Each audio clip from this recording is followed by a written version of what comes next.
Buenos días a todos y a todas. Damos inicio al 14 Seminario de Relaciones Internacionales mediante un foro virtual, América Latina y el Caribe en la geopolítica global. El evento se desarrolla en el Centro de Eventos Virtuales de Sigmatel y será retransmitido por el canal YouTube del ISRI. Nos acompañan en la bienvenida de este evento virtual el rector del ISRI, Rogelio Sierra Díaz, el cual dará las palabras inaugurales de este evento. Participantes en el foro virtual América Latina y el Caribe en la geopolítica global. Distinguidos participantes en los distintos paneles previstos para el evento.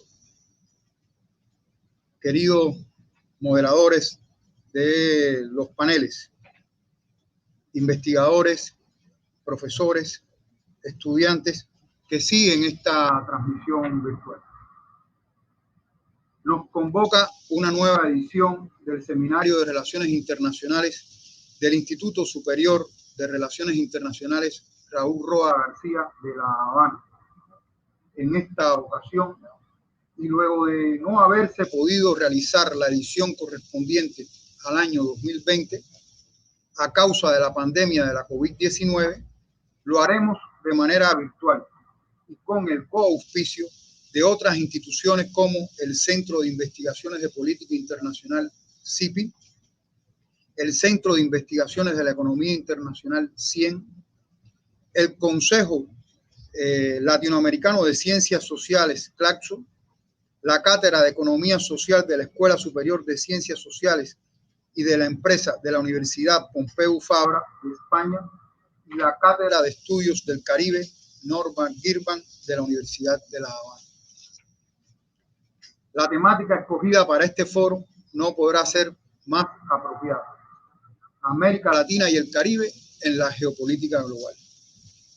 Cuando nuestras naciones se empeñan en rebasar los devastadores efectos de la pandemia que nos ha azotado, cuando ni siquiera sabemos a ciencia cierta cómo seguiremos actuando socialmente en nuestros entornos, cuando un grupo de actores políticos relevantes en el mundo se encuentra enfrascado en una guerra de implicaciones internacionales impredecibles, cobra valor que un grupo de instituciones científicas nos reunamos para, desde la perspectiva de las ciencias sociales, debatir sobre cómo se insertará nuestra región en la geopolítica mundial.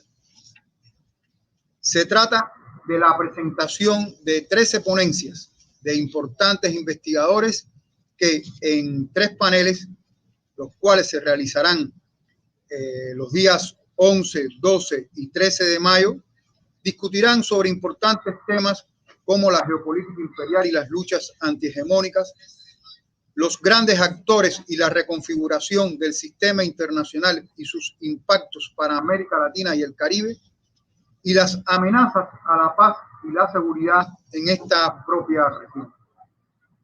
Sin duda, constituye un esfuerzo que nos permitirá conformar una visión conjunta y de consenso que ha de traducirse en propuestas que hagan más apropiada la respuesta desde la ciencia a los desafíos globales y regionales que enfrentamos.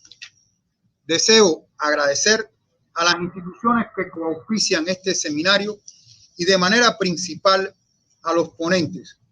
De modo especial, quiero resaltar la participación del politólogo argentino Atilio Borón, quien nos honra acompañando. Aspiramos a que las nuevas ediciones del seminario nos permitan retomar su presencialidad habitual y poder recibirlos a ustedes en la sede de nuestro Instituto de Relaciones Internacionales próximamente.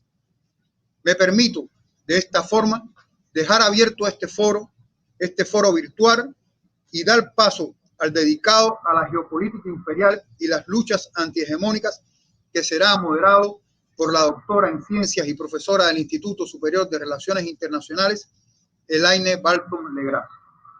Antes, tengo el altísimo honor de otorgar el uso de la palabra a través de un mensaje grabado a la doctora Karina Bettiani, directora ejecutiva de CLACSO, institución que ha contribuido como pocas durante décadas al estudio más profundo de las problemáticas de la región y con la que el Instituto Superior de Relaciones Internacionales de Cuba tiene una relación histórica y ha formado una alianza que refuerza a nuestras instituciones.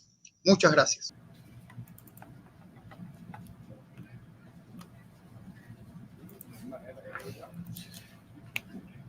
XIV Seminario de Relaciones Internacionales, América Latina y el Caribe en la Geopolítica Global, organizado por el IFRI. Saludo muy especialmente al rector del IFRI, Rogelio Sierra Díaz, y a quien hará uso de la palabra luego de esta mesa inaugural, Atilio Borón, exsecretario ejecutivo de Claxo. Agradezco entonces la oportunidad de estar hoy aquí desde Claxo, el Consejo Latinoamericano de Ciencias Sociales. En estos momentos, en América Latina, donde la crisis del coronavirus puso más que nunca de manifiesto las grandes desigualdades que sufren nuestras sociedades latinoamericanas y caribeñas, vemos con urgencia la necesidad de pensar y de construir alternativas para superar las inequidades que quedaron más visibles que nunca, más visibles que antes, y que las personas, las y los ciudadanos que habitan nuestra región las están sin duda reclamando y esperando.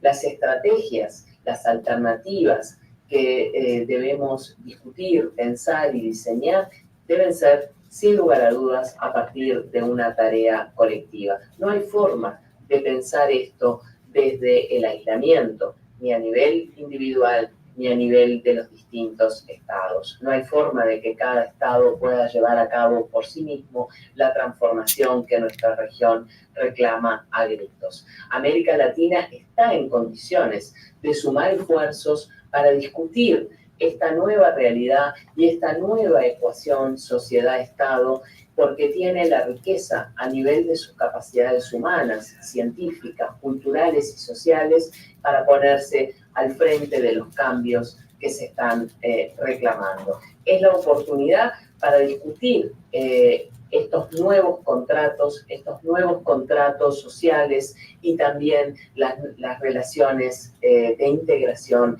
entre nuestros países latinoamericanos y caribeños que nos permitan, ojalá, construir un mundo más justo, alejado de la narrativa neoliberal que se impuso a partir de los años 80 y en las que las personas, los seres humanos, hemos sido sin duda los menos importantes. Quiero destacar allí el rol que cumplen las ciencias sociales, un papel protagónico en esta coyuntura tan particular de nuestra región.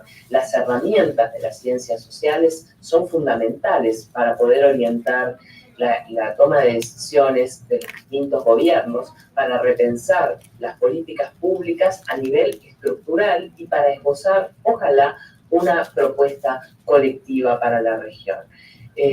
Nueva propuesta colectiva, nuevos contratos sociales, esto es lo que está en discusión hoy en las distintas agendas, en los distintos seminarios. Creemos que allí hay algunas palabras que son claves: solidaridad, interdependencia, corresponsabilidad, democracia. Y desde allí queremos plantear alternativas para América Latina y el Caribe. Alternativas que sin duda van a pasar por la discusión del rediseño del modelo económico, por la discusión de la deuda, de la reducción de la deuda y por la discusión de una renta básica ciudadana. Todo esto siempre desde la premisa de que el acceso a los bienes esenciales es una condición para la existencia de una ciudadanía en la que se garantice la igualdad y la dignidad de todas las personas. También la necesidad de fortalecer la calidad de nuestras democracias y de impulsar un diálogo entre organizaciones, estados y otros actores que elaboren soluciones basadas en la democracia y en la educación cívica orientada a la solidaridad y a la cooperación, y no al emprendedurismo y la competitividad como se realiza ahora. También la necesaria consolidación del acceso universal a la salud y a los otros elementos constitutivos del bienestar social. construir también una nueva relación con el medio ambiente que nos ha quedado más que nunca en el marco de esta crisis que estamos atravesando, la obligación de repensar la relación de la humanidad con la naturaleza, de reemplazar las visiones antropocéntricas e instrumentales que hemos tenido para retomar la idea de que formamos parte de un todo con la naturaleza y que es necesaria la defensa de la vida en su conjunto, y esa es una condición, entre otras cosas, para la supervivencia de la humanidad. También la necesidad de colocar la movilidad humana en el centro de las discusiones y reconocer la migración, la movilidad como un derecho humano básico. Asimismo, la necesidad de acortar las brechas de género y colocar las desigualdades entre varones y mujeres en el centro de la construcción que queremos realizar en este marco de discusiones de los nuevos pactos o contratos sociales. Todo esto representa una oportunidad única para reformular el vínculo entre las ciencias sociales y la política.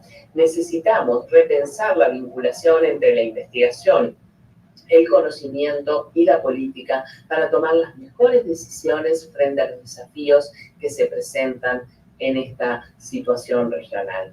Existe hoy una emergencia de interpretación alternativa de la realidad, en donde la reflexión crítica y la producción de conocimiento de los y las cientistas sociales es fundamental para la construcción del futuro que deseamos.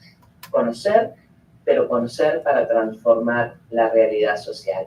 Desde allí, sin duda, Claxo será un aliado para esta discusión. Vuelvo a felicitarles por este seminario que hoy comienza y les agradezco el haberme invitado a participar en esta mesa inaugural. Bueno, seguimos en el evento Geopolítica, América Latina y el Caribe en la geopolítica global. A continuación pasaremos a presentar el primer panel de este evento virtual, Geopolítica Imperial y Luchas Antihegemónicas. Me acompañan en este panel prestigiosos especialistas en el tema acerca de la geopolítica imperial y su manifestación en las luchas antihegemónicas en nuestra América Latina y el Gran Caribe.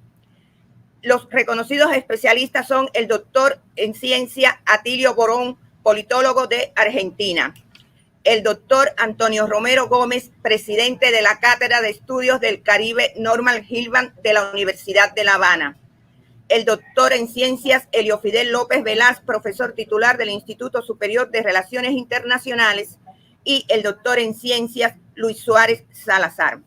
Las ponencias que se presentarán en la mañana de hoy en el panel Geopolítica Imperial y Luchas Antihegemónicas son: la geopolítica imperial de los Estados Unidos en el siglo XXI, del doctor en ciencias Atilio Borón; el Caribe en la geopolítica regional y global del siglo XXI, del doctor en ciencias Antonio Romero Gómez; América Latina y el Caribe, judicialización de la política, geopolítica de la judicialización, del doctor en ciencias Elio Fidel López Velaz; y los desafíos y oportunidades para la izquierda latinoamericana y los movimientos progresistas antihegemónicos, del doctor en ciencias Luis Suárez Salazar. Sin más, le damos la palabra al doctor en ciencias Atilio Borón para la presentación de su ponencia. Buenos días, Atilio, bienvenido a nuestro panel y por favor pase a presentar su ponencia. Buenos días, ¿se escucha bien? ¿Se escucha? Bien. Yo voy a tratar de, en el tiempo que se me ha asignado, hacer una presentación sobre la problemática actual en el sistema internacional y cómo esta problemática está impulsando una política profundamente belicista por parte del gobierno de los Estados Unidos. Cuando un proceso de creciente debilitamiento de la capacidad de gestión del sistema internacional por parte de Estados Unidos, que como sabemos durante largo tiempo había tenido prácticamente la capacidad para hacer prevalecer sus intereses en las más diferentes áreas del sistema internacional, imponiendo a veces tremendos costos y sanciones a los más diversos países. En algunos casos esta es una política de larguísimo alcance, la cuestión de Cuba, por ejemplo, y el bloqueo en contra de la isla, ¿verdad?, que se extiende por un periodo aberrante de más de 60 años, pero más recientemente estas políticas de las sanciones, que fue de alguna manera codificada en un libro de un señor Richard Nephew, llamado El arte de las sanciones, en donde él plantea ahí, y con cierto éxito por supuesto, que el Departamento de Estado y en la Casa Blanca tienen que hacer un uso intensivo, ¿verdad?, de las sanciones económicas, financieras, diplomáticas, ofensivas, de todo aquel abanico que se llama la guerra de quinta generación, de manera tal de producir en las poblaciones afectadas un sentimiento de rabia, de furia, de enojo con el gobierno, y de esa manera crear condiciones para facilitar el tan ansiado cambio de régimen, que es lo que Estados Unidos busca básicamente, no solamente en América Latina, en todos los países, ¿verdad? Y cuando no es un cambio de régimen, es un cambio de gobierno.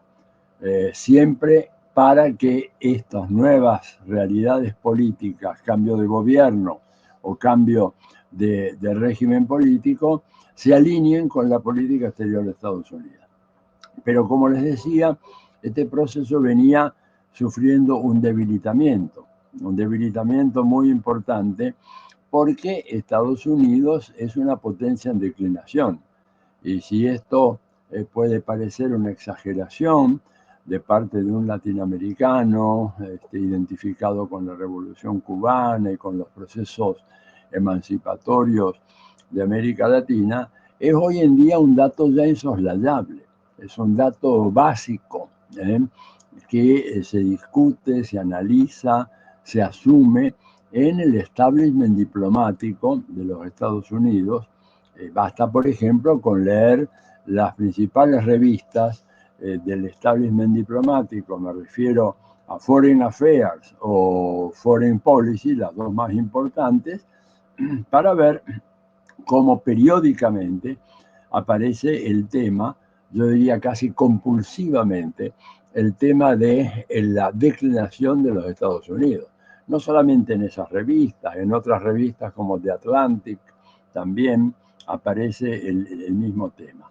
Y la forma como se produjo la retirada de las tropas de Estados Unidos de Afganistán marca, según por ejemplo un periódico como el Wall Street Journal, todo el fin de una época. No tengo tiempo acá de mostrar láminas, ¿verdad?, ni nada, pero claramente hay una nota en la primera página del Wall Street Journal, poco después de la desordenada retirada de Kabul, en donde el periódico ese, representativo del gran capital financiero norteamericano, dice, bueno, pues estamos ante el fin de una época, las cartas se están redistribuyendo, haciendo la metáfora de un juego de póker, se están dando de vuelta las cartas y vamos a ver cómo sale esto, pero claramente el viejo juego ya no existe más. En ese marco, evidentemente estamos hablando lo de Kabul a mediados del año pasado, agosto del año pasado, no hizo sino incrementar la beligerancia de Estados Unidos. Y este incremento tiene que ver con algo que arranca de bastante tiempo atrás, ¿verdad? O sea, la declinación es un dato objetivo, insoslayable, que tiene que ver con el enorme ascenso económico de China y el desplazamiento de los intereses norteamericanos de vastas partes del planeta, en donde las empresas chinas estatales o privadas, han desplazado a las americanas. Pero esto tiene que ver con un fenómeno de más largo alcance, les decía yo, que es el que se produce cuando tiene lugar el derrumbe de la Unión Soviética, ¿verdad? El derrumbe de la Unión Soviética, fines del 91, principios del 92, dio lugar a todo un replanteo por parte de los estudiosos y los policymakers norteamericanos acerca, bueno, ¿qué hacer ahora? ¿Qué hacer ahora? Y ahí se suscitó una discusión muy intensa, pero en donde prevaleció, como era de esperarse, ¿no es cierto?, una línea beligerante, una línea belicista en contra de lo que había quedado una vez producido el derrumbe de la Unión Soviética. Y quien planteó de manera más clara este asunto fue el subsecretario de Defensa de George Bush padre. Ustedes recordarán el nombre de Paul Wolfowitz, ¿verdad? Paul Wolfowitz es un ciudadano israelí norteamericano, que fue número 2 del Pentágono, que él escribió lo que llamó un guidelines, unas guías de trabajo, las escribió a comienzos de 1992, en donde lo que decía, y estoy sintetizando porque sería una larga exposición, sino decía Wolfowitz lo siguiente: no importa que Rusia ya no sea comunista, no importa que la Unión Soviética haya saltado por los aires, Rusia, aún siendo capitalista, es un formidable obstáculo a la política exterior de los Estados Unidos. Rusia, por su tamaño, por los recursos naturales con que dispone, por la tecnología militar, por la sofisticación de su equipamiento nuclear, es, bajo cualquier régimen político, sea comunista, sea capitalista, un obstáculo, un obstáculo, ¿sí?, a la expansión y a los intereses de los Estados Unidos a escala global. Y por lo tanto, él recomienda a partir de ese momento que lo que tiene que hacer Estados Unidos es tratar de ir debilitando a ese fenomenal rival, ¿verdad?, que era la Rusia postsoviética, y en donde se demuestra que gran parte de toda la discusión, la propaganda que se hacía, la defensa del mundo libre, ¿verdad?, que representada por supuesto por Estados Unidos y Europa, versus el totalitarismo comunista, realmente no tenía mayor sentido. Que el problema real acá no era si Rusia era soviética o no, comunista o no, sino que Rusia era Rusia. Y entonces la propuesta fue muy clara de debilitar a Rusia, y de ser posible fragmentarla. Todo eso fue un documento privado que se filtró luego al New York Times, ¿verdad? Creo que fue en marzo del 92. Se filtró y ahí, bueno, hubo un gran escándalo, inclusive el senador Edward Kennedy habló de un imperialismo renacido por parte del gobierno de los Estados Unidos al adoptar ese tipo de enfoque, ese tipo de política. Lo que hizo el Departamento del Pentágono fue sacar una edición, ¿no es cierto?, un poco más edulcorada de las famosos guidelines que había producido Wolfowitz, quitándole un acento bastante belicista en algunas partes, pero en el fondo sosteniendo la misma tesis. Ahora, todo esto evidentemente está en la base de la continua política de agresión que Rusia sufrió a manos de Estados Unidos desde aquella época. Y esto pero pega un salto cualitativo cuando se publica el famoso informe de la corporación RAND sobre Rusia, un informe muy extenso, medular, que también se filtra el resumen ejecutivo, que tiene unas 12 o 13 páginas. Perdón, se filtra a la prensa, y en ese informe ejecutivo de 12 o 13 páginas claramente se dice lo siguiente: va a ser necesario, como principio fundamental de la política exterior de Estados Unidos, lograr que Rusia se sobreextienda. Nuestra política tiene que ser fomentar la sobreextensión de Rusia. Ellos ahí utilizan una categoría del historiador Paul Kennedy, que él hablaba sobre el tema de que los imperios se debilitaban en la medida en que se sobreextendían, cubrían un área geográfica muy amplia y luego se derrumbaban porque no podían sostener esa situación. Bueno, pues eso es lo que proponen este informe. El informe se llama Sobreextendiendo y desequilibrando a Rusia por medio de sanciones y amenazas. Ese es el título. Y cuando uno mira ese informe, que es del año 2019, ve claramente el plan de trabajo de lo que sería luego la guerra en Ucrania. ¿Por qué? Porque en ese documento lo que plantea la corporación RAND, que dicho sea de paso, la corporación RAND no es apenas una ONG más, es realmente, casi diría yo, una universidad, porque tiene más de 1.800 entre investigadores y funcionarios, una cifra pero escandalosa, un presupuesto anual de 350 millones de dólares. O sea, estamos hablando no de un pequeño grupo de trabajo, sino de toda una institución enorme dedicada justamente a fortalecer los intereses de Estados Unidos en el mundo y hacer prevalecer esos intereses. Bueno, ellos lo que plantean ahí entonces es hacer una política de acoso creciente en contra de Rusia, sanciones crecientes en contra de Rusia y sobre todo desarrollar una estrategia que consiste en hacerle a Rusia sentir que está amenazada y que está muy vulnerable. ¿De qué manera? Bueno, ellos dicen, tenemos que proveer armas letales, y estoy citando textualmente el informe, armas letales a Ucrania.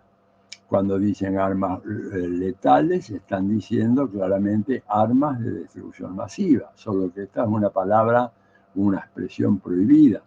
¿Por qué? Porque esa famosa arma de destrucción masiva fueron las que no se encontraron en Irak, pese a la cual se originó la invasión que acabó con el gobierno de Saddam Hussein y el falso juicio que se le hizo y que terminó con Hussein siendo ahorcado, ¿verdad? Bien, entonces no pueden usar la expresión armas de destrucción masiva, pero sí usan lethal weapons, o sea, armas letales.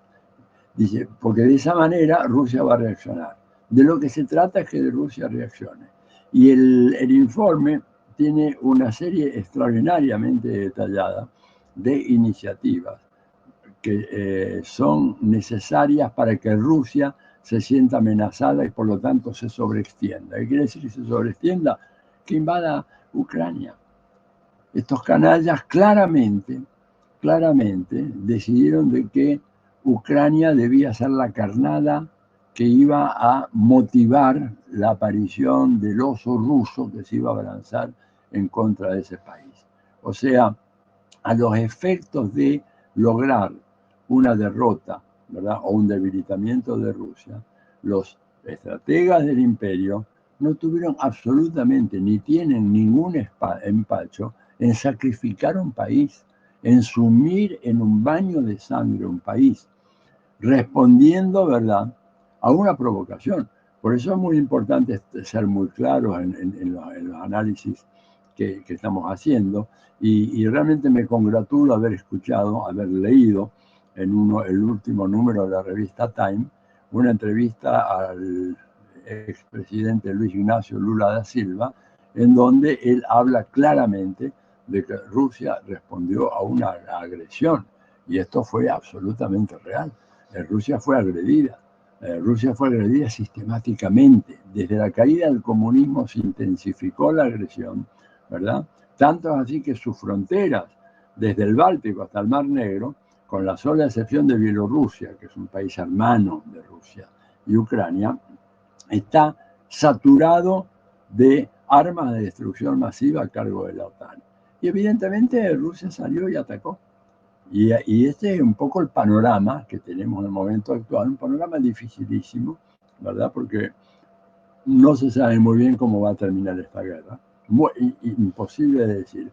Pero lo que sí es importante, y esto un poco redondeando ya mi presentación, de que esta nueva situación que se produce, debilitamiento de Estados Unidos, guerra en Europa, etc., está llamada a ejercer profunda influencia en el sistema internacional y sobre todo en los países de América Latina y el Caribe. ¿Por qué? Porque Fidel decía en reiteradas ocasiones que América Latina y el Caribe son las reservas estratégicas de un imperio cuando el imperio se siente amenazado, ¿verdad? Y por lo tanto, Washington va a reforzar todos los dispositivos y todos los mecanismos para hacer posible que los países de la región se alineen incondicionalmente con Estados Unidos. Lo estamos viendo ya, por ejemplo, en la convocatoria a la Cumbre de las Américas en Los Ángeles, ¿no es cierto? En donde Estados Unidos dice, sí, los invito a todos, menos a Cuba, a Venezuela y a Nicaragua. Y ahí aparece de manera muy clara la reacción digna del presidente López Obrador, que dice no voy a ir a esa cumbre, va a mandar a un funcionario de menor jerarquía, al canciller o algún funcionario de segunda línea, pero no va el presidente. Estamos operando acá en la Argentina para que lo mismo haga el presidente Fernández, que no vaya a esa cumbre, porque realmente no tiene mayor sentido esa cumbre. Pero en todo caso, lo que sí refleja es que Estados Unidos va a apretar las clavijas en relación a los países de América Latina.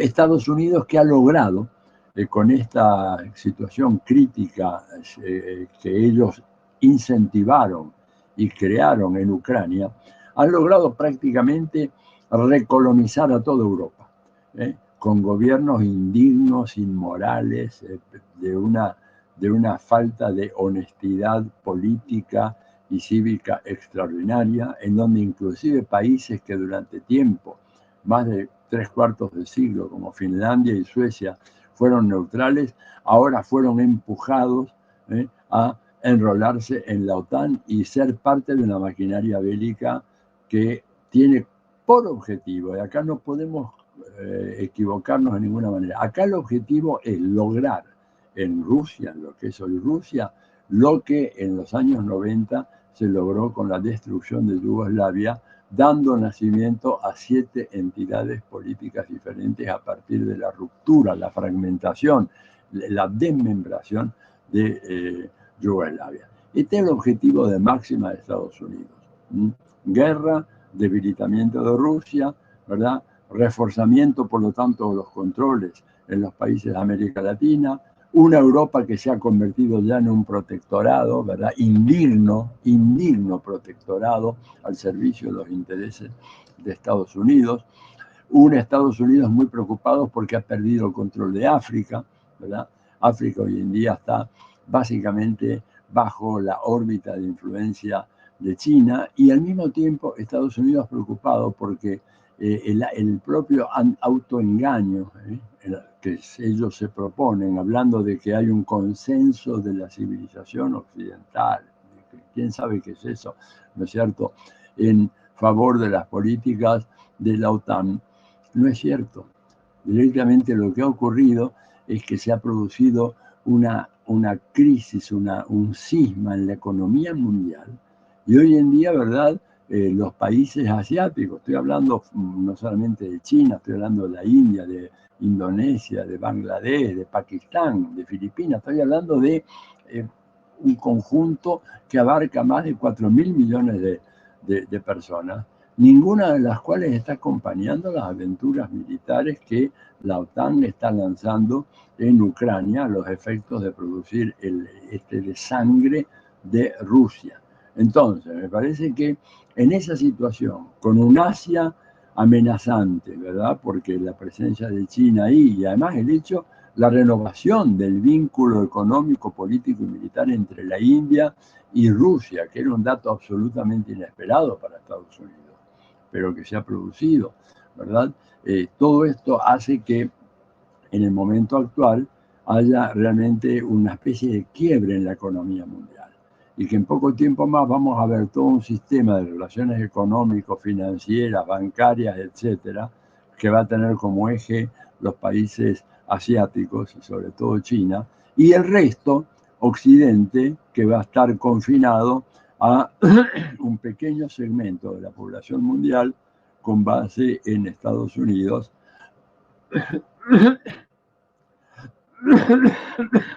Perdonen, pero he sido víctima de una gripe implacable. Le decía, Occidente, que básicamente queda residuo a Estados Unidos, Canadá, ¿no es cierto?, los países europeos, algunos países secuaces en Latinoamérica y más allá en el extremo oriental, Corea del Sur, hasta por ahí nomás, Japón, sí, totalmente jugada, y Australia, y punto. Y el resto del planeta no está con ellos. Entonces, estamos en esas vísperas. Y ahí por eso tenemos que, y termino con esto, fortalecer los lazos de unión entre los países de América Latina. Estamos viviendo tiempos muy difíciles, tiempos realmente muy violentos, en donde el imperio en su fase final de declinación, que puede ser muy larga, pero es una fase irreversible. O sea, no es que esto lo van a resolver, no es que Estados Unidos va a volver a mandar como antes, para utilizar el titular o el título de una revista de Foreign Affairs, una edición reciente. Cuando se pregunta, ¿será que alguna vez Estados Unidos pueda volver a dirigir, a mandar como antes? Y la respuesta es no.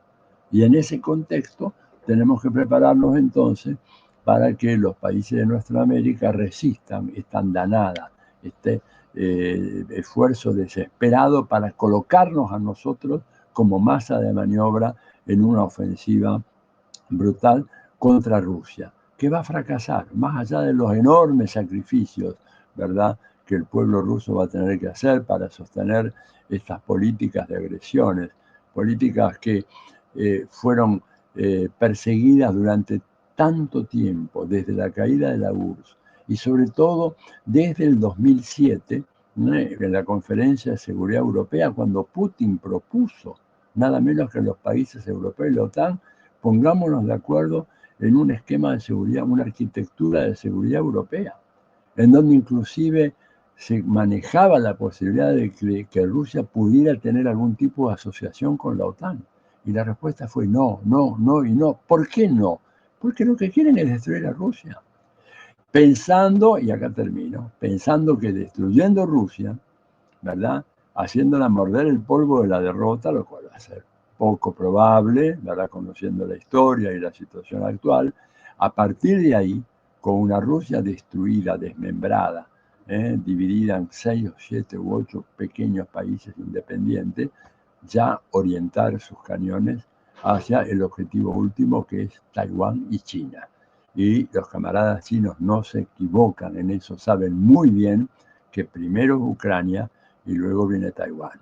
Y que Estados Unidos no se va a conformar tan solo con colocar a Rusia a la defensiva y obligarla a una especie de violenta desmembración, sino que inmediatamente van a ir por China a partir de Taiwán.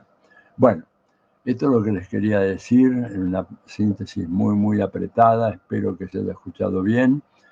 Y bueno, queda a su disposición para futuras consultas. Muchas gracias. Muchas gracias, Abilio, por su excelente presentación y por un tema tan importante para América Latina como es la política agresiva del gobierno de Estados Unidos hacia la región de América Latina y el Caribe, y cómo ha provocado una guerra agresiva contra Rusia como parte del debilitamiento de Estados Unidos y sobre todo porque se siente amenazada, como usted muy bien explicaba, por China. Creo que usted ha tratado un tema muy importante para la región de América Latina y sobre la cual las ponencias que a continuación se presentarán van a profundizar en la problemática actual, en el complejo escenario internacional actual caracterizado por la incertidumbre, por la crisis sanitaria, por una crisis sistémica en lo político, en lo económico, en lo ideológico y en lo tecnológico. Por tanto, creo que el panel aún tiene mucho que debatir y poder intercambiar, discutir sobre un tema tan importante para América Latina en el contexto actual. Muchas gracias nuevamente por su participación. A continuación, le damos la palabra al doctor Antonio Romero Gómez, presidente de la Cátedra de Estudios del Caribe de la Universidad de La Habana, para la presentación de la ponencia El Caribe en la geopolítica regional y global del siglo XXI. Por favor, doctor. Sí, bueno, ante todo, buenos días y en primer lugar el agradecimiento de la Cátedra de Estudios del Caribe de la Universidad de La Habana al Instituto Superior de Relaciones Internacionales por la invitación realizada para participar en este foro, que ya era un foro habitual de los académicos cubanos y que, bueno, finalmente retomamos, aunque en esta versión. Mi presentación va a ser muy breve, pero va a tomar como punto de partida, evidentemente, los señalamientos hechos por el amigo Atilio Borón, y la voy a dividir en tres grandes temas muy sintéticos. Primero voy a tratar de resumir básicamente cuáles son los elementos que desde mi perspectiva son los más importantes que subrayan eso que se llama transformaciones en el orden global, haciendo énfasis finalmente en el tema de la crisis de multilateralismo, porque es esencial para economías y países pequeños, vulnerables, pequeños estados insulares en desarrollo, que como todos se clasifican, los países del Caribe. En segundo lugar, voy a ver cómo esas transformaciones internacionales que se resumieron anteriormente se expresan o se manifiestan en el Caribe, y finalmente concluyo con una idea muy rápida sobre cuáles son, desde la perspectiva caribeña, digamos, los desafíos de política que tiene la región o la subregión para enfrentar precisamente este entorno adverso. Bueno, en primer lugar, sobre las transformaciones en el sistema global, yo diría que hay 10 elementos, características que desde mi punto de vista tipifican los rasgos esenciales que hoy día dan cuenta de en qué mundo estamos. El primero de ellos es evidente y, digamos, es el más general de todos, ya señalado por varios analistas a lo largo de estos últimos años, es que hay un retroceso relativo de Estados Unidos en cuanto a hegemonía económica y política, perdiendo peso, digamos, en la correlación de fuerzas económicas internacionales, y también perdiendo legitimidad y capacidad de influencia global. Yo sí destacaría que la pérdida de peso es relativa de Estados Unidos, aunque evidentemente es una tendencia que se viene acumulando desde hace ya mucho tiempo y se ha acentuado en los últimos años, pero es una pérdida relativa de peso y de hegemonía de Estados Unidos en el contexto internacional. En segundo lugar, yo destacaría que otra de las características que tipifican el actual orden global es una profunda desafección hacia el orden liberal y la democracia representativa, que eran pilares, por decirlo de alguna forma, de ese mundo post-Segunda Guerra Mundial. Y en eso ha tenido que ver esencialmente, aunque no única y exclusivamente, en eso ha tenido que ver esencialmente, evidentemente, la crisis social que ha generado, digamos, la implementación de las políticas de corte neoliberal que han sido las dominantes en el mundo en los últimos 20, 30 años. El tercer rasgo es que Rusia y China evidentemente emergen como potencias emergentes, llaman a construir un orden post-occidental, y en este contexto obviamente las fricciones, las contradicciones entre Estados Unidos y en menor medida la Unión Europea con China y Rusia se incrementan en los últimos años. Esto es un proceso que viene desde antes incluso del conflicto Rusia-Ucrania. En cuarto lugar, la llamada solidaridad atlántica, que era también otro de los pilares básicos de ese orden que emergen después de la Segunda Guerra Mundial, está en crisis. Está en crisis ya desde hace bastante tiempo, aunque ahora el conflicto entre Rusia y Ucrania pareciera que ha llamado a repensar un poco esa solidaridad atlántica, pero de todas formas es un proceso que está en crisis y que tiene factores de índole estructural, no solamente desde el punto de vista coyuntural. En quinto lugar, la postura de la Unión Europea respecto a Rusia y China ha cambiado también dramáticamente en los últimos años y exige un equilibrio casi perfecto, un equilibrio muy difícil, un equilibrio entre los principios de la política exterior de la Unión Europea y los intereses de la Unión Europea. Y ese conflicto está presente hoy día, evidentemente. Los intereses de la Unión Europea exigen mantener el mejor de los tratos con China y Rusia desde la perspectiva económica en estos momentos. En sexto lugar, hay modificaciones muy importantes en el modelo de funcionamiento de la economía global y hay un replanteo de todo lo concerniente a el funcionamiento de las cadenas globales de valor. Esto, aunque pareciera que es muy económico, es la base estructural sobre la cual descansa el sistema de relaciones económicas internacionales. En séptimo lugar, como resultado también de estas transformaciones, hay un auge sin precedentes del proteccionismo. Hay un intento de reducir la interdependencia comercial entre las grandes potencias y eso evidentemente modifica sustancialmente la forma de funcionamiento de las relaciones internacionales. Hay un creciente cuestionamiento del modelo dominante de inserción internacional, económica internacional de los países en desarrollo. Hay una progresiva regionalización de la producción, del comercio, de las finanzas y de la integración a nivel internacional. Y por último, hay un debilitamiento muy marcado de la cooperación multilateral y toda la solidaridad internacional. Este último elemento, digamos, que viene siendo como el décimo de este decálogo que trato de sintetizar como ejemplo de las transformaciones que han tenido lugar en el sistema internacional en los últimos años, es muy importante para países como los países caribeños. Hace mucho tiempo, cuando nosotros empezábamos a estudiar estos temas, yo recuerdo que a finales de los 80 se acuñó un término en la teoría de las relaciones internacionales que llamaban países de viabilidad difícil. Eran países que para que funcionaran y se reprodujeran dependían esencialmente de cierto nivel importante de cooperación internacional. Todos los países del Caribe clasificaban desde aquel tiempo en territorios de viabilidad difícil. Evidentemente, en contexto de crisis de multilateralismo, como lo vemos hoy día, pues evidentemente los retos para los países del Caribe son mayúsculos. ¿Cuáles son 5 elementos que desde mi punto de vista tipifican hoy día como nunca antes esa crisis de multilateralismo? Yo diría, en primer lugar, hay un incremento de los conflictos en el campo de las relaciones económicas y sobre todo comerciales a nivel internacional. Para poner un solo ejemplo, en medio de la pandemia, más de 80 países en el mundo notificaron ante la Organización Mundial del Comercio el establecimiento de restricciones a las exportaciones de productos médicos, de productos sanitarios y de alimentos. Evidentemente, eso es permitido por la normativa internacional, pero da cuenta de una crisis importantísima desde el punto de vista de la solidaridad y la cooperación para enfrentar un desafío global. En segundo lugar, hay fricciones crecientes de larga data, pero que en los últimos meses se han incrementado entre Estados Unidos y la Unión Europea sobre temas del comercio y de las relaciones económicas internacionales. Los ejemplos más acabados son, por ejemplo, los intentos de la Unión Europea de establecer mecanismos de tributación a las grandes plataformas digitales. Estados Unidos considera que es un ataque contra sus principales corporaciones de ese sector.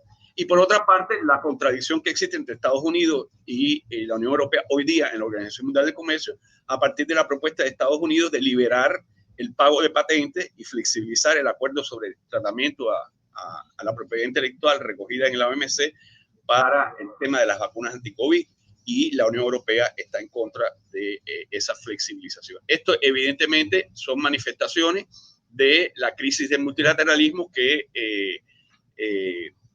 es importante reconocer que tiene importancia, tiene trascendencia fundamental para economías como la del Caribe. En tercer lugar, hay también tensiones entre Estados Unidos, la Unión Europea y China sobre la base de la preocupación de que se ha perdido autonomía y hay un alto nivel de dependencia, no solamente en términos de productos, sino también tecnológicos de Estados Unidos y de la Unión Europea frente a China. En cuarto lugar, hay una crisis de la Organización Mundial del Comercio. Para que se tenga una idea, hace ya 3 años que el órgano de solución de diferencias no funciona a partir del veto de Estados Unidos a renovar su membresía y por lo tanto eso que era, digamos, la base de la credibilidad del sistema multilateral de comercio está paralizado. Y por último, hay una reducción acentuada de todo lo que tiene que ver con el financiamiento concesional, que es base para la reproducción de países de viabilidad difícil, para pequeñas economías, para los países, pequeños estados insulares en desarrollo, como los caribeños. Segundo lugar, muy rápidamente, ¿cómo se manifiesta esto? ¿Cuáles son los impactos de esto sobre el Caribe? Yo diría que, en primer lugar, la disputa estratégica, que es la base, está en la base de toda esta modificación, de toda esta transición en el orden global, está presente en el Caribe y se manifiesta en el Caribe. En la perspectiva de Estados Unidos hay que reconocer que el Caribe forma parte de su tercera frontera y por lo tanto es área de su perímetro de seguridad. Y por lo tanto cualquier tipo de incremento o tendencia a modificar la dependencia del Caribe con Estados Unidos y ampliar las relaciones con China es vista por Estados Unidos como una gran preocupación y además impone presiones a los países del Caribe para evitarla a todas costas. Por lo tanto, en el Caribe vemos hoy que esa bipolaridad China-Estados Unidos está presente en el Caribe y por lo tanto hay áreas de confrontación, hay proyectos en competencia y hay instrumentos diversos para mantener o revertir las influencias de cada una de estas dos potencias. ¿Cuáles son las 6 áreas de confrontación más evidentes que están presentes aquí en el Caribe? Primero, el área diplomática. Eso fundamentalmente desde la perspectiva, digamos, china, porque ustedes saben que Haití, San Cristóbal y Nieves, Santa Lucía y San Vicente y las Granadinas son 4 países que reconocen a Taiwán, no reconocen a la República Popular China. En segundo lugar, la otra gran área es seguridad, que es un área sobre todo de mucha preocupación para Estados Unidos. Y hay otras 4 áreas que son de preocupación comunes para tanto China como para Estados Unidos. Todo lo que tiene que ver con la competencia por las inversiones y la colaboración en infraestructuras físicas críticas, en la infraestructura digital, en energía y en vacunas. En mi ponencia, cuando le escriba, es el compromiso que tengo con el IRRI, y además tomando como punto de partida un trabajo muy serio que han realizado 3 compañeros del CIPI, encabezados por Lourdes Regueiro, pero también Rubisley y Claudia. Evidentemente hay una sistematización en ese trabajo realizado por ellos que compara, digamos, cuáles son los 2 grandes proyectos de cooperación de China con el área del Caribe y de Estados Unidos. Y evidentemente ahí queda claro, en primer lugar, que en el caso de China se benefician de sus proyectos de cooperación, del llamado proyecto de cooperación asociados a la ruta de la seda. Casi todos los países, exceptuando oficialmente los 4 que tienen relaciones con Taiwán. En el caso de América Latina, en el caso de Estados Unidos, con su proyecto América Crece, realmente son nada más que 6 países los que ya están inscritos en él, y del Caribe solamente está Jamaica. En el caso de China no hay ningún país excluido de facto de su proyecto de cooperación. En el caso de Estados Unidos, obviamente hay 3 excluidos. No voy a decir los nombres, bueno, Cuba, Nicaragua y Venezuela. Las fuentes de financiamiento son distintas. Los sistemas focalizados son casi iguales, o sea, son infraestructura, puertos, las áreas estratégicas, energía, transportes, aeropuertos. Y los fondos aprobados inicialmente o comprometidos son totalmente distintos. En el caso de China, los fondos como parte de estos proyectos son de más de 100.000 millones de dólares. En el caso de Estados Unidos son solamente 40.000 millones de dólares. Esto obviamente es un retrato muy rápido para identificar evidentemente cuál es la posición del Caribe y de los estados caribeños respecto a esta confrontación, por decirlo de alguna forma, esta competencia hegemónica de China y de Estados Unidos en el área. El Caribe pondera de manera muy inteligentemente los beneficios que recibe de las relaciones con ambas regiones y los costos de las presiones, de las amenazas y de las sanciones estadounidenses que siempre están presentes en este entorno.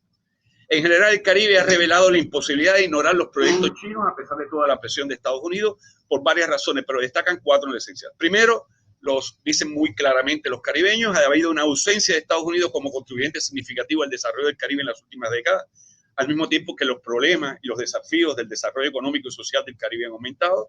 En segundo lugar, las condiciones de los préstamos concesionarios de China no tienen nada, están en mejores condiciones que los que otorga incluso concesionarios del Banco Mundial y el FMI.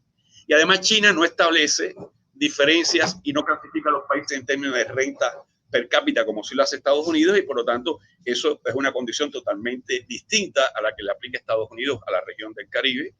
En tercer lugar, hay que decir también que los caribeños están conscientes y lo hacen explícitamente que no hay ningún tipo de cooperación con China que represente una amenaza para los intereses de Estados Unidos, y la asistencia y la inversión de China ha aumentado sostenidamente en los últimos 15 años en el Caribe, mientras la de Estados Unidos decrece.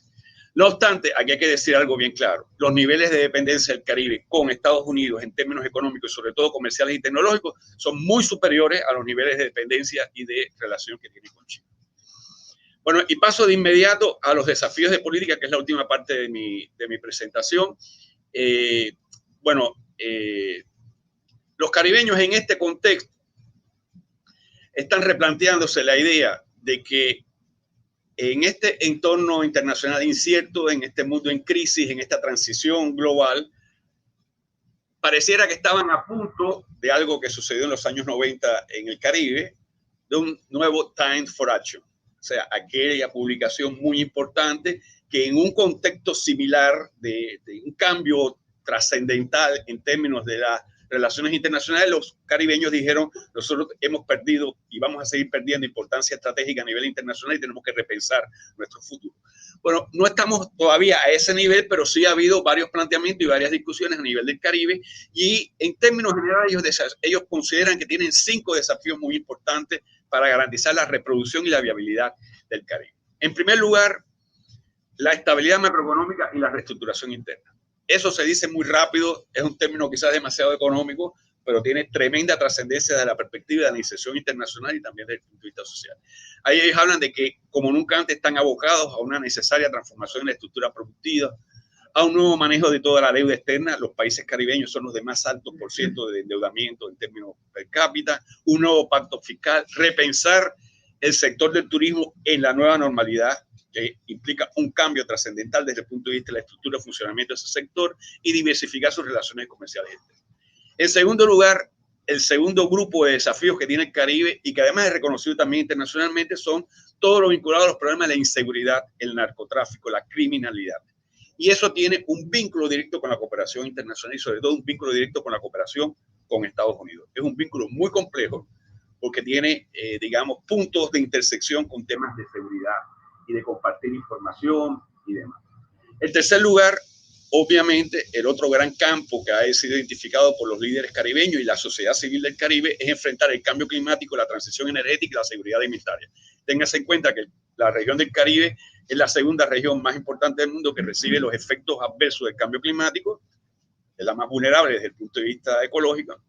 En segundo lugar, la transición energética, porque es una región totalmente intensiva en la importación de energía, y la seguridad alimentaria, porque evidentemente en la región del Caribe también, por condiciones naturales, el tema de la seguridad alimentaria es clave.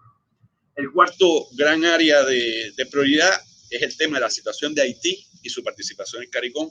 Eso merecería un curso de posgrado en el IRRI, pero ese es otro tema muy importante para el Caribe insular. Y por último, consensuar una posición común respecto a las relaciones con terceros, sobre todo con la Unión Europea post-Brexit. Téngase en cuenta que el Reino Unido de la Gran Bretaña e Irlanda del Norte ya no está en la Unión Europea y era el principal interlocutor de la visión del Caribe insular en la Unión Europea. Entonces, la Unión Europea post-Brexit, Estados Unidos, China y CELAC. Ahora, en consonancia con esto, ¿cuáles son las principales decisiones tomadas por la CARICOM en los últimos 2 años que están, digamos, relacionadas evidentemente con estos 5 desafíos? Primero, el CARICOM ya ha decidido agilizar la implementación de lo que ellos llaman el CARICOM Economic Recovery and Transformation Program, que es un programa consensuado inmediatamente definido después del surgimiento de la COVID para la reconstrucción y la transformación económica de la CARICOM. Segundo, reconocer el rol estratégico de avanzar en lo más difícil, que es el Caribbean Single Market and Economy, o sea, el mercado y la economía única del Caribe. En tercer lugar, aplicar cuanto antes ya el programa consensuado de seguridad agroalimentaria y nutricional del Caribe. En cuarto lugar, definir finalmente una nueva política común del turismo del Caribe. Y por último, evaluar y redefinir las relaciones externas de la comunidad, especialmente con la Unión Europea post-Brexit y con el gobierno de Estados Unidos. Trato de resumir entonces, porque ya consumí mis 20 minutos, con 4 ideas básicas, un poco a partir de lo abordado aquí en esta presentación. En primer lugar, evidentemente queda claro que se está en un momento de transición del orden global. Como decía el doctor Luis Suárez cuando subíamos aquí, es un orden global que no ha muerto, que está muriendo, y que el que lo sucederá está naciendo, pero todavía no ha terminado ese proceso de maduración, con manifestaciones crecientes de un mundo que es claramente multipolar, tiene elevada incertidumbre y en estos momentos atraviesa una crisis sistémica, por decirlo de alguna forma. Segundo lugar, en este marco, el Caribe insular indudablemente enfrenta los impactos derivados de la competencia por la hegemonía, de la crisis de la institucionalidad internacional y sobre todo de la erosión dramática de la cooperación multilateral, que es esencial para la reproducción de economía y de países como los caribeños. Tercer lugar, sin dejar de ser parte de las fronteras imperiales, evidentemente sobre todo para Estados Unidos, se asiste en el Caribe, con independencia de la presencia china incrementada, se asiste en el Caribe, y hay conciencia de eso, a una pérdida marcada de importancia estratégica relativa de la subregión para el sistema global, a pesar de todo, el Caribe no es prioridad ni para Estados Unidos, ni mucho menos para China. Con independencia de los 100.000 millones de dólares comprometidos como parte de todo el programa de cooperación de China para el Caribe, eso es infinitesimal en comparación con lo comprometido y la presencia china en otras regiones del mundo, sobre todo en el este asiático, pero también en el Medio Oriente y en África, como se ha dicho aquí anteriormente. Y cuarto lugar, precisamente en este contexto, la transformación estructural interna, la diversificación de sus vínculos externos, la integración económica de la subregión son condiciones indispensables para avanzar en términos de crecimiento y desarrollo y sostenibilidad para la región del Caribe, tal y como ha quedado demostrado, digamos, en los últimos 20 años y que hoy día es mucho más acuciante que nunca. Hasta aquí mis opiniones muy generales, muy sintéticas sobre el tema del Caribe en la geopolítica global de hoy. Y bueno, tengo el compromiso con los compañeros del IRRI de avanzar un poco más en esta investigación para ver si se puede publicar en la revista del IRRI un artículo contentivo de estos elementos. Muchísimas gracias. Hay una pregunta por ahí en el chat. Sí. Muchísimas gracias al doctor Antonio Romero también por su excelente presentación sobre la geopolítica regional y global del siglo XXI y sobre todo el Caribe, que es nuestra región y se siente también muy amenazada por el imperio de Estados Unidos. Yo creo que tanto la ponencia del doctor Atilio Borón como del doctor Antonio Romero han tratado un tema. Estados Unidos se siente amenazado y América Latina y el Caribe constituyen las reservas estratégicas de ese imperio y por tanto se siente amenazado y trata de influir en el sistema de relaciones internacionales de América Latina. El doctor también ha tratado de manera muy clara y sintética cuáles son los desafíos para América Latina para enfrentar a ese imperio en las condiciones actuales de guerra entre Rusia y Ucrania y sobre todo cuáles son los desafíos para América Latina. Yo creo que es importante citar el cambio climático, la transición energética y sobre todo un tema también finalmente que quiero resumir es la necesidad de la integración latinoamericana en lo económico, en lo productivo y sobre todo en lo multilateral para poder hacer frente a ese imperio y en esta incertidumbre, en esta crisis sistémica que como expresaba el doctor, poder América Latina poder desarrollar sus propias estrategias de desarrollo a partir de nuestros mecanismos de integración. Nos informan que hay algunos profesores que tienen algunas preguntas al final de toda la presentación de todos los panelistas. Si el tiempo lo permite, vamos a darle la palabra a los panelistas y si no, las preguntas se responderán a través del chat. Bueno, seguimos con la presentación de nuestro panel Geopolítica Imperial y Luchas Antihegemónicas. Le damos la palabra al doctor en ciencia Helio Fidel López Velaz con la ponencia América Latina y el Caribe, judicialización de la política y geopolítica de la judicialización. Tiene la palabra, doctor. Bien, buenos días a todas y a todos. Por en aras de respetar los 20 minutos, algo que siempre resulta tan difícil, voy a dar lectura a mi ponencia. El empleo de la ley con fines políticos es una práctica tan antigua como la ley y la política mismas. Lo novedoso, lo trascendente en ese fenómeno conocido como guerra jurídica o lawfare es el carácter sistemático, sistémico que ha adquirido como parte de una estrategia de guerra no convencional cuyo empleo se hace cada vez más recurrente y sofisticado.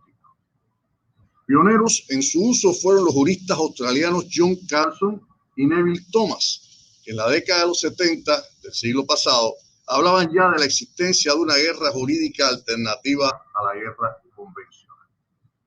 Mucho le debe también el término al libro publicado en China en las vísperas del siglo XXI, Guerras sin restricciones, donde se analizan métodos y estrategias no convencionales, entre ellas la guerra jurídica. En este texto, publicado posteriormente por el ejército estadounidense con el nombre Guerra sin restricciones, el plan maestro de China para destruir América, tiene un peso trascendental en los estudios estadounidenses sobre el lawfare, crecientemente asociados a temas militares, de relaciones internacionales y de seguridad nacional. Especial impacto para el desarrollo de estos estudios, sobre todo en Estados Unidos, tuvo el derrumbe de las Torres Gemelas y el despliegue de la guerra contra el terrorismo. En este contexto, ganan popularidad los escritos del coronel de la Fuerza Aérea estadounidense Charles Dunlap, que definió el concepto como el uso del derecho como arma de guerra y como estrategia de uso o mal uso de la ley en sustitución de los medios militares tradicionales para lograr un objetivo específico. Ocurre que en términos de perspectiva, Luna coloca toda su argumentación en un solo lado, definiendo el lawfare como parte de una guerra asimétrica donde los débiles utilizan esta alternativa para enfrentarse a las grandes potencias. Este mismo concepto se repite en la Estrategia de Defensa Nacional publicada por el Pentágono en marzo del 2005, donde se subraya que la ley es un arma de los débiles que utilizan los juicios internacionales y el terrorismo para socavar a América. Años más tarde, quizás por un prurito de tipo conceptual, el propio Dunlap acepta la existencia de dos perspectivas. En esta segunda vuelta, asevera que la guerra jurídica puede ser empleada no solo por los adversarios de Estados Unidos, sino que también podría beneficiarse de ella la propia seguridad nacional estadounidense. El detalle está en que a estas alturas de sus análisis y de los acontecimientos, lo primero es planteado como un hecho consumado y lo segundo sigue siendo expresado como una posibilidad. Otros, como la académica estadounidense Freya Irani, prefieren voltear el vaso y señalan el lawfare como un método empleado por los países más poderosos para imponer un orden acorde a sus intereses económicos, políticos y de seguridad nacional. Tampoco falta quien, como es el caso de los antropólogos, el antropólogo de la Universidad de Harvard, John Cameron, coloque el dedo en la llaga de la historia y haga referencia al perverso empleo de la ley en las prácticas coloniales desplegadas por Europa para conquistar África. De manera muy resumida, podemos definir dos perspectivas fundamentales opuestas en este contrapunteo conceptual. De una parte, se define el lawfare como el abuso de la ley contra algunas potencias, especialmente Estados Unidos e Israel, por parte de, entre otros, organismos de derechos humanos y organizaciones de la sociedad civil. En esta perspectiva, la guerra jurídica es definida como parte de una nueva guerra no convencional que tiene lugar contra estos países y sus aliados y que puede ser ejercida por actores estatales y no estatales. Desde la perspectiva contraria, el lawfare es definido como una guerra jurídica articulada por las grandes potencias contra estados o grupos de estados que amenacen los intereses de Estados Unidos y sus aliados. En este caso, la guerra híbrida y dentro de ella el lawfare se plantea como estrategia y procesos desestabilizadores puestos en práctica por los países centros para desarticular, defenestrar gobiernos o procesos que emanen de sus intereses, que amenacen sus intereses, perdón. Quienes argumentan y conceptualizan desde esta perspectiva parte como premisa fundamental de la existencia de un orden internacional asimétrico, cuyo poder global está sustentado, entre otros factores, por la capacidad de las grandes potencias de imponer leyes y ordenamientos legales adscritos a sus intereses. En este punto se descubre un estrecho e indisoluble vínculo entre la guerra jurídica y los intereses geopolíticos de las grandes potencias. Desde esta perspectiva, algunos como Cameron vuelven la vista al periodo colonial, cuando se fijaron a lápiz y regla las fronteras del sur como parte de una geopolítica esencialmente expansionista y devastadora.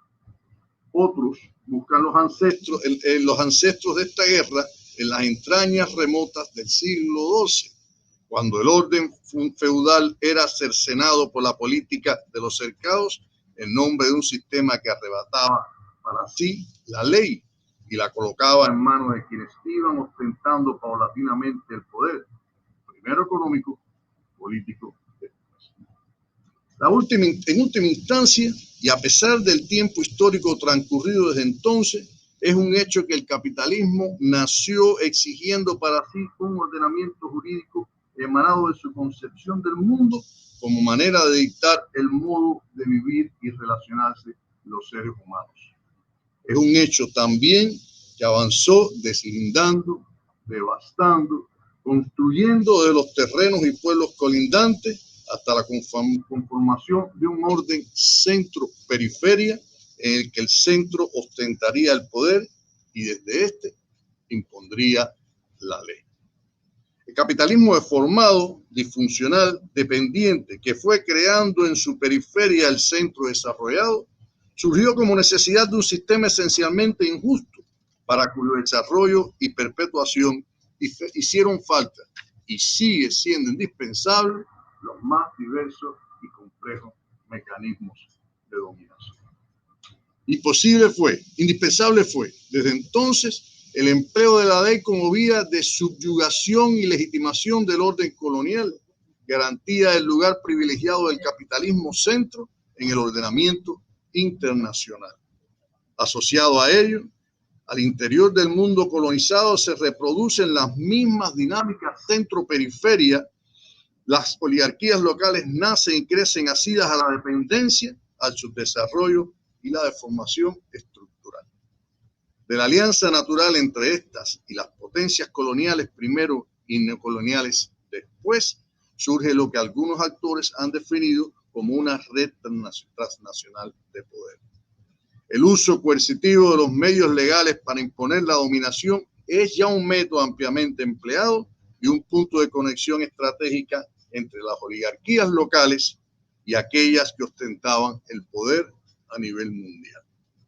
A lo largo de los siglos y hasta nuestros días, la hegemonía de los países centro, en alianza con las oligarquías bien llamadas antinacionales del sur, se ejerce perpetuando un orden económico, político y social que garantiza la continuidad del sistema creado por la expansión originaria del capital.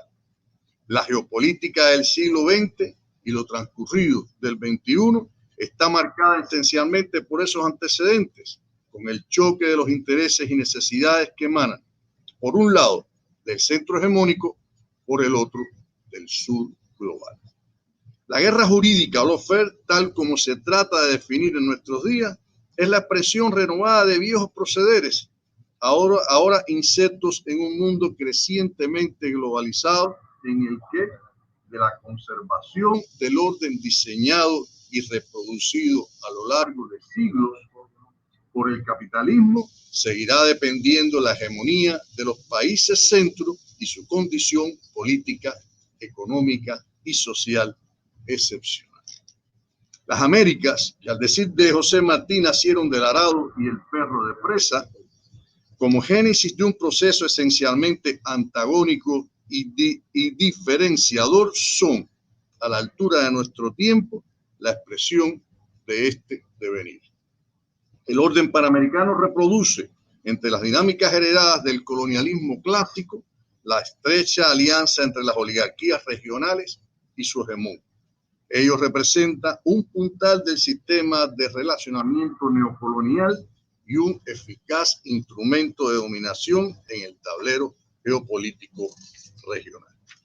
A principios del siglo XXI, el llamado ciclo progresista en América Latina y el Caribe se desarrolla como continuidad de innumerables procesos emancipatorios que se han sucedido a lo largo de la historia en la región, enmarcados por el contrapunteo histórico, hegemonía, emancipación. Surge como consecuencia, entre otros factores, de los devastadores efectos del neoliberalismo, la crisis económica, el vaciamiento político de los partidos asociados al esquema neoliberal y, como elemento coyuntural de particular importancia, el inicio del superciclo de las materias primas que, en el mediano plazo, brindó una oportunidad excepcional a los gobiernos emergentes para implantar políticas de corte social y llevar a cabo transformaciones económicas y políticas a nivel nacional y regional. Las medidas de carácter contrahegemónico y antineoliberal puestas en práctica al interior de estos países adversan los grandes poderes nacionales y extranjeros, especialmente a Estados Unidos. La política exterior crecientemente soberanista, latinoamericanista y antihegemónica que los caracteriza en mayor o menor medida, y los pasos que a contrapelo del orden interamericano se dan a nivel regional, agudiza las contradicciones.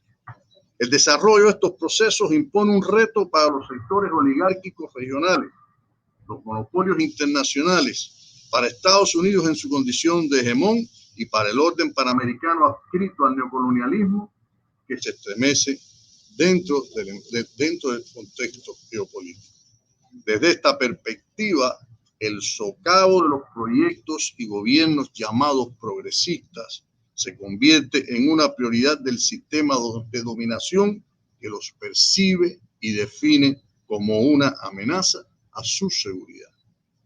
En este contexto, la guerra jurídica alcanza un protagonismo sin precedentes en la región de América Latina y el Caribe, heredera de una tradición bien sedimentada de empleo de la ley para fines políticos, pero sobre todo del proceso de reformas jurídicas llevada a cabo como consecuencia de la ofensiva neoliberal de los años 70 y 80. Ese proceso vino acompañado de un reacomodo en el ordenamiento jurídico a escala continental, con la especial asesoría de organismos internacionales, especialmente estadounidenses. Esa asesoría que determinó, entre otros factores, la reestructuración de los aparatos judiciales latinoamericanos a imagen y semejanza del sistema jurídico de Estados Unidos, involucró a instituciones y tanques pensantes estadounidenses que asumieron su asesoría y llegaron a decidir la aprobación o no de alguna de estas propuestas. Estuvo acompañado este proceso por el desarrollo de diferentes vías de capacitación de jueces y personal del ramo, en cuya lista él figuró, lo menciono solo por ser un ejemplo sugerente, el juez Sergio Moro, quien lideró la causa Lava Jato en Brasil. Avanza de esta manera de intereses esencialmente geopolíticos en América Latina y el Caribe, un silencioso proceso de judicialización de la política no específico de la región, pero que tiene una connotación especial en ella. Con él se va traspasando al Poder Judicial prerrogativas y decisiones que antes estaban en manos de los poderes legislativo y ejecutivo. Crece la juristocracia y se perfora de forma creciente la sacrosanta tripartición de poderes a favor del Poder Judicial. En este camino y de manera paulatina ocurre una sistemática transferencia de poder a las instituciones representativas de la justicia. Los conflictos políticos se van dirimiendo más en el ámbito jurídico y la política cede cuotas de poder a favor de la juristocracia. Acompaña a este proceso otro, no menos importante, mucho más asociado a los grandes medios de difusión masiva, los tanques pensantes de los países centro y un sinnúmero de asociaciones y redes de diferentes signos que reproducen hasta la saciedad una matriz de opinión que establece una relación directa, esencial, fatídica entre el fenómeno de la corrupción y los gobiernos progresistas. A partir de la primera década del siglo XX y con un ascenso sostenido, esta tendencia fue respaldada por una intensa campaña mediática de criminalización de las agendas, los partidos, las organizaciones y las figuras del progresismo y asociadas a él, lo que fue, en algunos casos, el punto de partida para iniciar procesos judiciales. La crisis del llamado ciclo progresista, que tiene lugar durante la segunda década del presente siglo, fruto, entre otros factores, del fin del superciclo de las materias primas, la crisis económica, los errores y contradicciones al interior de los propios procesos, un acumulado histórico de pobreza y marginalidad, y una cruenta oposición política interna y externa, sirvió de escenario para el desarrollo de una ardua ofensiva neoliberal conservadora. En ese marco, la guerra jurídica adquiere importancia trascendental como instrumento de una geopolítica restauradora. En su desarrollo, y como es bien conocido, estas prácticas fueron dirigidas de manera particular hacia líderes, figuras, actores de la izquierda regional.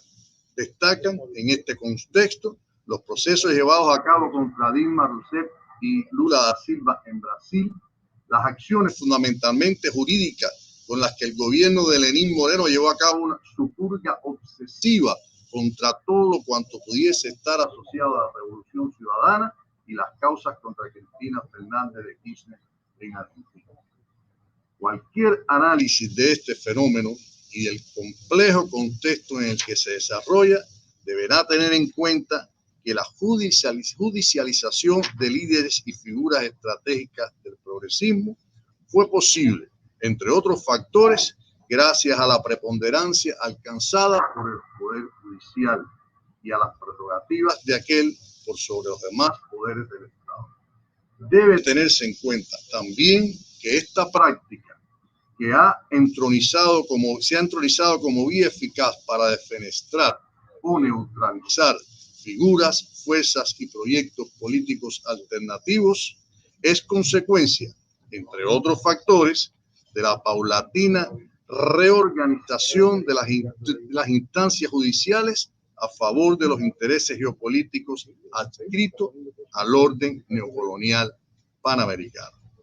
Tanto el accionar judicial como mediático en esta historia forman parte de un sistema de dominación sedimentado en la más profunda tradición del capitalismo.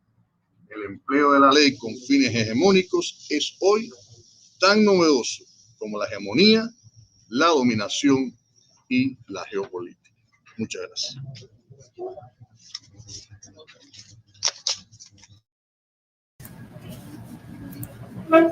Muchísimas gracias al doctor Helio Fidel López por el tema que ha tratado, un tema también de gran relevancia en América Latina y el Caribe, teniendo en cuenta que el imperio, para poder mantener su dominio sobre América Latina y la legitimación del colonialismo en América Latina, ha utilizado la guerra no convencional y en este caso la guerra judicial contra todos aquellos líderes sociales y políticos que defienden los intereses de América Latina y defienden las luchas sociales de América Latina y sobre todo la lucha de los indígenas.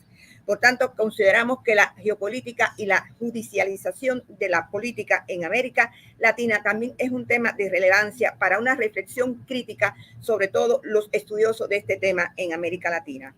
Otro aspecto muy importante que el profesor resaltaba es que en esta guerra jurídica participan tanto actores estatales y actores no estatales.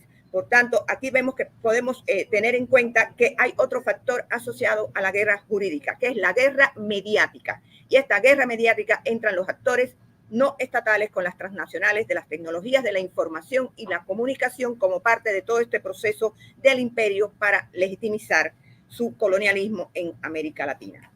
Muchísimas gracias nuevamente, doctor, por su amplio debate sobre este tema y creo que ha sido una ponencia muy completa, muy integral, que ha tratado diversas aristas del tema en cuestión.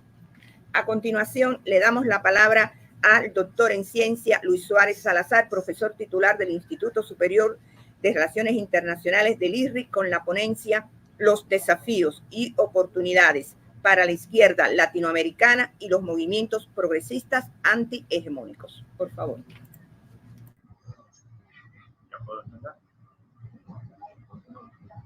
Bueno, primero que todo, muchas gracias a los organizadores de este evento y por supuesto a... Tú lo ves ahí. Y por supuesto a los organizadores que propiciaron que en este panel, donde se han estado analizando, por supuesto, los grandes movimientos y los grandes conflictos geopolíticos que se están dando en el mundo de hoy, pudiéramos incluir de alguna manera unas pequeñas referencias a lo que a mí me gusta llamar, junto a otros colegas latinoamericanos, las geopolíticas de las resistencias. Porque, obviamente, el término geopolítico usualmente se ha utilizado desde su origen para expresar las políticas y las competencias de las grandes potencias, pero ya hay que recuperar cada vez más que las resistencias que han existido a lo largo de la historia parten precisamente de un enfrentamiento, de unas resistencias a esa geopolítica. Es un tema, por supuesto, a seguirlo analizando con más detenimiento.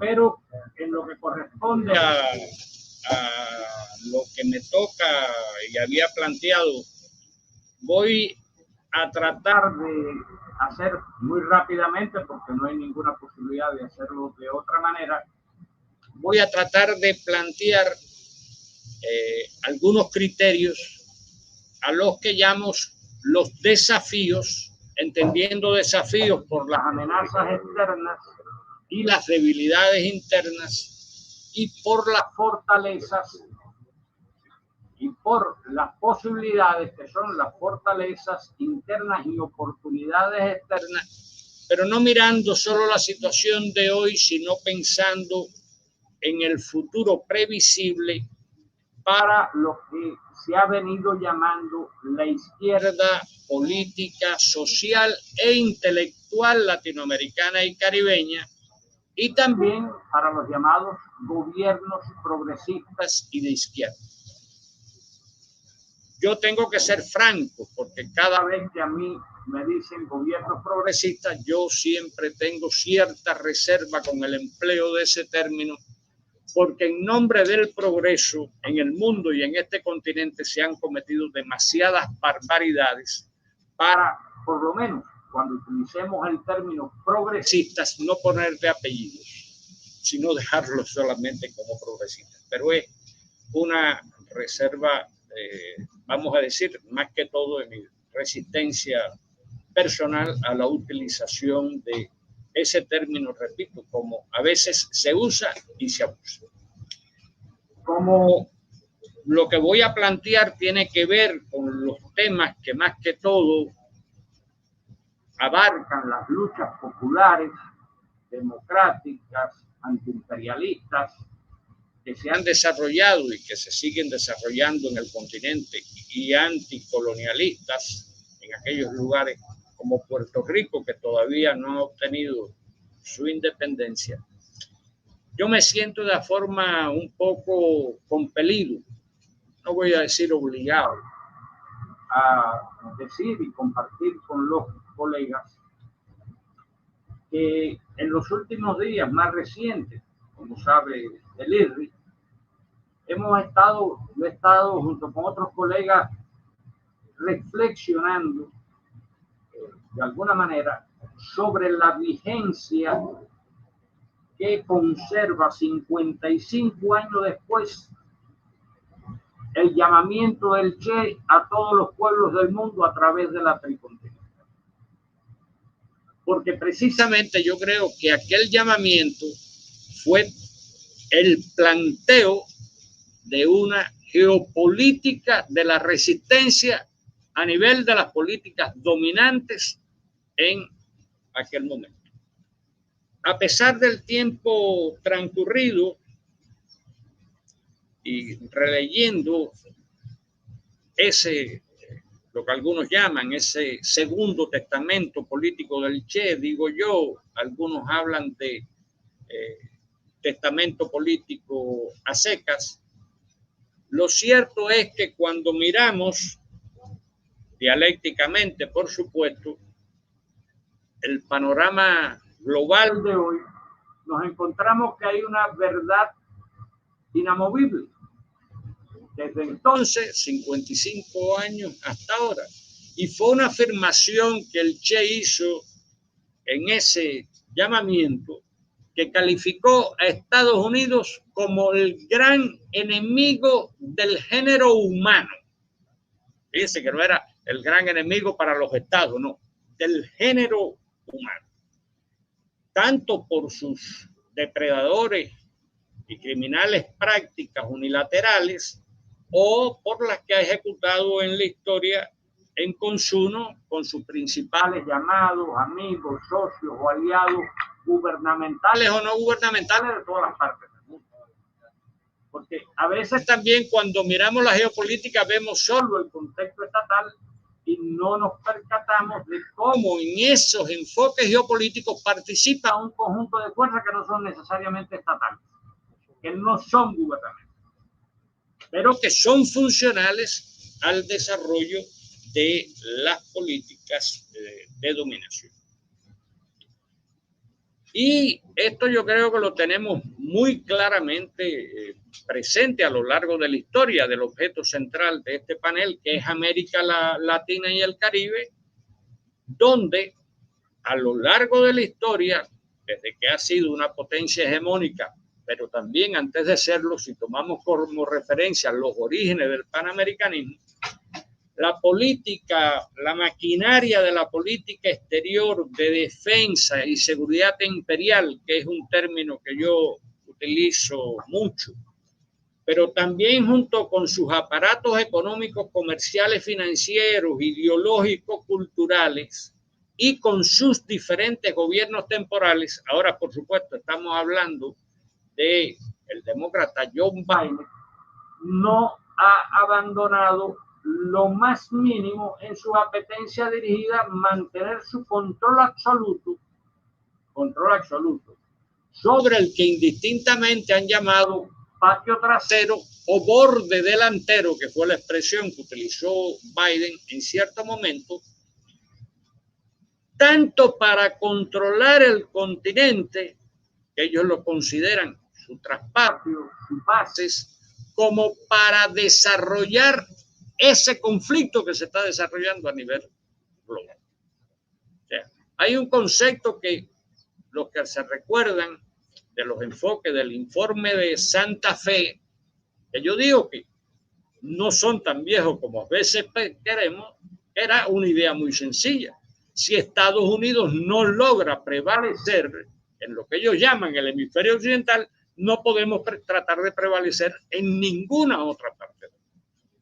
Y por lo tanto, ahora lo que estamos viendo en el juego es que junto a esa, vamos a decir, búsqueda de Estados Unidos de derrotar a las potencias más o menos emergentes como Rusia o China en su confrontación global, eso pasa precisamente por tratar de garantizar y fortalecer su sistema de dominación que yo siempre digo, hegemonía acorazada con la fuerza, porque Estados Unidos simultáneamente emplea los llamados elementos de la hegemonía, puede ser, como decía Helio Fidel, el lawfare, pero detrás de eso está el Comando Sur, el Comando Norte y están las fuerzas militares norteamericanas. Las bases militares, junto a la OEA, tenemos una estructura que es no la Junta Interamericana de Defensa, es el Comando Sur de los Estados Unidos operando en la región con mucho más recursos que lo que tiene incluso el Departamento de Estado, humanos, materiales. El Comando Sur es el que de hecho desarrolla lo que ellos llaman la coordinación interagencial en su área de responsabilidad, que va desde el sur de la frontera de Estados Unidos, o sea, la frontera con México, hasta Alaska, Alaska es hasta casi que la Antártida, porque también está preocupado por los temas de esa nueva región del mundo. Entonces, yo pienso ciertamente que en las proximidades que estamos del 200 aniversario de la proclamación de la doctrina Monroe, se cumplen 200 años, 2023, que no se nos olvide eso en la memoria histórica, estamos observando precisamente todas las acciones que está desarrollando Estados Unidos, de alguna manera para seguir manteniendo los conceptos monroístas, comillas, América para los americanos. Bien traducido, América para los norteamericanos o América para los Estados Unidos. Y vemos que en ese conflicto estamos hoy. De alguna manera, ya esto se ha dicho aquí, pero obviamente este intento de los Estados Unidos, que está avanzando, que ha venido avanzando, de excluir a Cuba, Venezuela o Bolivia de la Cumbre de las Américas, o Bolivia no, perdón, Nicaragua, de la Cumbre de las Américas, está dentro de esa misma lógica. Lo que ocurre es que si no cambian las cosas, como hasta ahora van, ese cónclave de Los Ángeles va a resultar la más ilegítima de todas las cumbres de las Américas que se han hecho desde su fundación en 1994 hasta la actualidad. Yo creo que eso es un síntoma, una expresión de cómo, a pesar del llamado fin del ciclo de los gobiernos progresistas, yo me he resistido también a utilizar el término fin de ningún ciclo, sino más bien estamos en etapas diferentes. Vemos cuántas resistencias estatales y no estatales, gubernamentales o no gubernamentales, se están desarrollando en nuestro continente para avanzar en lo que pudiéramos llamar la construcción de una visión geopolítica alternativa del lugar de América Latina en el mundo en su relación vis a vis con los grandes procesos y la gran transición geopolítica que se está produciendo en la actualidad en el mundo. Y en ese orden, por supuesto, yo coincido con todos los que dicen que Estados Unidos es una potencia declinante, pero como demuestra la historia, las potencias imperiales declinantes son a veces mucho más peligrosas que las potencias que están en ascenso en un momento determinado.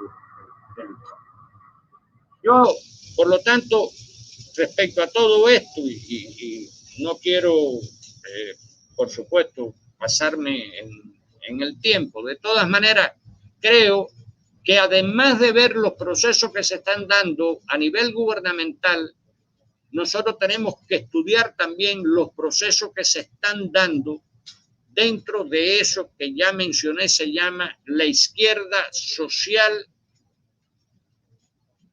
política e intelectual latinoamericana y caribeña. Tenemos que ver esos procesos que se van dando en esa región, en esa esfera, porque ahí también se están incubando muchos análisis, muchos planteos con relación a cómo enfrentar, en este caso, el sistema de dominación, y aquí utilizo y agrego otra palabra, plutocrático imperialista en América Latina, porque las clases dominantes locales, y vamos a poner un nombre, también más o menos transnacionalizadas, forman parte de la estructura y del funcionamiento de ese sistema de dominación, por eso digo plutocrático imperialista. Ahora, ya mirando el reverso, tenemos que también mirar hacia las debilidades que tiene la izquierda política, social e intelectual latinoamericana y caribeña, para hacer una mirada con una tendencia prospectiva de hacia dónde se está moviendo la región en los próximos años. Ya sabemos que estamos en una transición geopolítica, ya sabemos además que las nuevas tecnologías, la llamada cuarta revolución o quinta revolución industrial, va a producir cambios extraordinarios en todos los procesos mundiales, desde la producción, los servicios, los armamentos, las comunicaciones, hasta la forma de transmitir los mensajes y de desarrollar las luchas políticas y sociales desde el futuro. Y ahí yo aprecio que todavía tenemos que resolver, y se tiene que resolver en América Latina, la fragmentación que todavía existe de las luchas. Cuando miramos hacia eso que se llama la izquierda social, para incluir los movimientos populares, los llamados movimientos antihegemónicos, vemos que en no todos los lugares se logra esa articulación de las luchas con los movimientos sociales. No vemos tampoco que esas luchas se articulan suficientemente y se transforman suficientemente esas demandas legítimas sectoriales en proyectos de transformación global, regional, nacional, en diferentes escalas. No tengo tiempo de detenerme en eso, pero tenemos experiencia ya cómo esos movimientos sociales en algunos países se han enfrentado y contribuido al debilitamiento de los llamados gobiernos progresistas de izquierda instalados. No tengo tiempo de analizar eso, pero es un análisis que de todas maneras tenemos que hacer. Y yo también siento que lo que he llamado la izquierda intelectual, tenemos que mantener mucho cuidado a la hora de que el análisis sector que sería especializado, más bien, de cada uno de estos temas que hemos visto, nos hagan perder de vista la totalidad de lo que no quiero criticar ni critico a los economistas, los que desde la economía hacen las reflexiones tan agudas como la que ha hecho mi colega Tony Romero, o como la que permanentemente nos tiene acostumbrado a Tilio desde la gran geopolítica y recurriendo a la historia, pero tenemos muchas más variables que incorporar al análisis de los procesos, las resistencias que se están dando en la actualidad en nuestro continente y, por supuesto, en la búsqueda de estructurar, vamos a decir, un orden, un nuevo orden, tal vez sería que decir, una nueva manera de que América Latina y el Caribe, incluyendo sus pueblos, no solo sus gobiernos, puedan encontrar ese lugar que José Martí reclamó desde hace muchos años en el mundo, que pueda ser el equilibrio del mundo, como definió Martí. Pero eso obviamente, y ya la propia historia de la Revolución Cubana nos lo enseña, que eso solo será posible, como dijo Fidel Castro, estoy refiriéndose, si no nos percatamos de que la unidad antiimperialista de todos los actores es la táctica y la estrategia de la victoria. Gracias. Muchísimas gracias al doctor Luis Suárez por su excelente ponencia sobre los desafíos y oportunidades para la izquierda latinoamericana y los movimientos progresistas antihegemónicos. El doctor ha tratado un tema muy importante, teniendo en cuenta que los pueblos de América Latina y el Caribe tienen la responsabilidad de construir su propio destino. Ya él decía, su propio destino, su propia historia, porque somos dueños de nuestra propia historia. Él hacía alusión a varias frases de nuestro apóstol José Martí y sobre todo la última que dijo, el equilibrio del mundo. América Latina está llamada mediante la integración, la articulación, a construir su propio destino, su propia historia con proyectos transformadores dirigidos en lo económico, en lo social, en lo político, de forma que América Latina en el contexto actual de la crisis económica mundial, la crisis sanitaria producto de la COVID-19, encuentre su espacio a partir de los líderes sociales, de los líderes de izquierda y podamos lograr, como bien él expresaba, nuestras demandas, nuestro proyecto de transformación para hacer frente al imperio y lograr en este contexto avanzar con nuestras propias ideas, avanzar con nuestra propia articulación, de forma tal que logremos ese desarrollo económico sostenible que demanda América Latina y el Caribe. Muchísimas gracias, doctor, por su excelente presentación.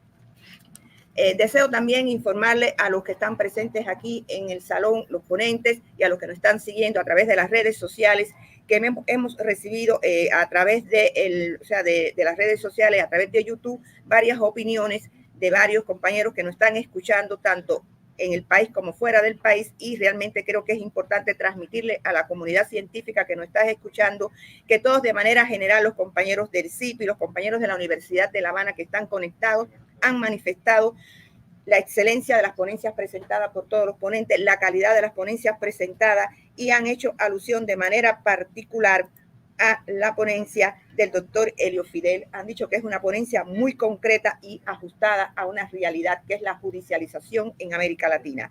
De manera general, todas las ponencias se han caracterizado por la calidad y que han cumplido todo el rigor científico, y por tanto consideran que el evento, aunque iniciamos en la mañana de hoy, ya es un evento que se puede calificar de éxito y que, bueno, continuaremos el jueves y el viernes.